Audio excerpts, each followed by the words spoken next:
In an interview with Russian outlet Gazeta, Dmitry Kuznetsov, a member of Russia's State Duma and the International Affairs Committee, has proposed that Bashar al-Assad, the ousted Syrian president who fled to Russia following rebel capture of Syria's capital Damascus, could be relocated to occupied Mariupol.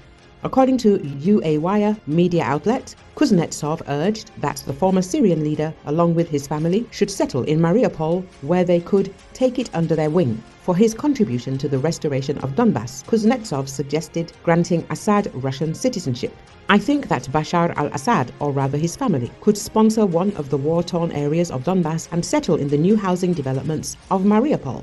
He could also support Emir Kusturica in filming a Dostoevsky-inspired movie in Donbas. I advocate for him to prove his dedication to the Russian people, and later, considering his contribution to Donbas's recovery, citizenship could be discussed, the Russian lawmaker added. Previously, on December the 10th, the tabloid Bild had reported that Assad might reside in luxury apartments at Moscow City.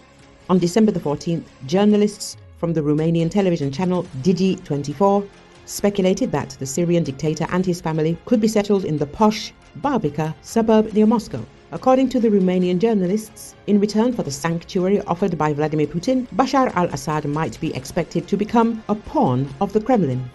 Assad was granted asylum in the Russian capital on humanitarian grounds that he had denied his own subjects for so long. Mark Galeotti wrote in The Spectator, "What kind of life does Putin offer?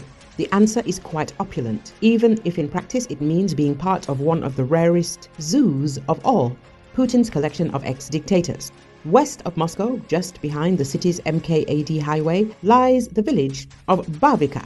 From the main road, it's indistinguishable in any way, but as soon as you turn into the side streets, you notice the opulent mansions behind high walls and ornate metal gates. In Soviet times, this was one of the select housing estates assigned to party figures and select members of the loyal cultural elite. Now it has become home to the more tasteless nouveau riche and the selection of deposed dictators and their families, writes Mark Galeotti.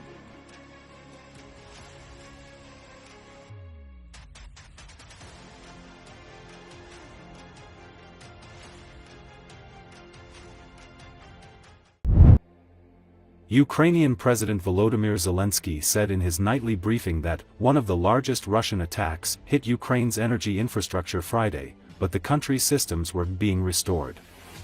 According to Zelensky, Russia fired 94 cruise and ballistic missiles and almost 200 drones at Ukraine on Friday morning. 81 missiles were shot down. This is a deliberate, cynical Russian terror against people.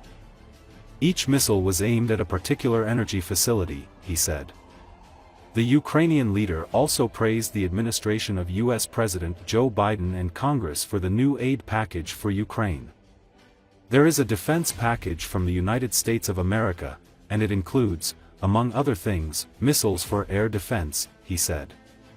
There is also artillery. The package is worth $500 million, he added.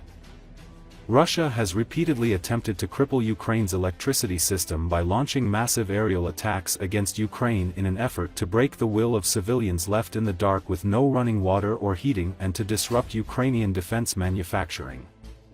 Around half of Ukraine's energy infrastructure has been destroyed during the war, and rolling electricity blackouts are common and widespread. Russia has held the initiative this year as its military has steadily rammed through Ukrainian defenses in the east in a series of slow but steady offensives. Це була сьогодні одна з найбільших російських атак проти нашої енергетики. 94 ракети різних типів, і крилаті, і балістичні. 81 збили. Також було майже 200 ударних дронів. Загалом ми бачимо, що росіяни намагались перенавантажити нашу ППО, як вони і завжди це роблять, в таких масованих ударах. І також вони спеціально чекали морозної погоди, щоб зробити гірше для людей. Удар відбувся якраз під похолодання. Це свідомий, цинічний російський терор саме проти людей. Кожна ракета була націлена на той чи інший енергооб'єкт. І завдяки влучності наших воїнів та надійності систем ППО багато врятували. Зараз в областях працюють енергетики, ремонтні бригади, там, де потрібно, систему відновлюють. Є оборонний пакет від Сполучених Штатів Америки, і це, серед іншого, ракети для ППО, для хаймарсів, також артилерія, обсяг пакету $500 мільйонів. Дякую президенту Байдену і обом партіям в Конгресі, усім, хто підтримує наш захист, життя і людей. Коли є нові російські удари по нашій країні, ми потребуємо, і це об'єктивна потреба, кроків, що демонструють Путіну, його терор не повинен спрацювати. Він застосовує ракети замість того, щоб шукати, як припинити війну. І саме війна і залякування – це те, що тримає російський трон під цією особою.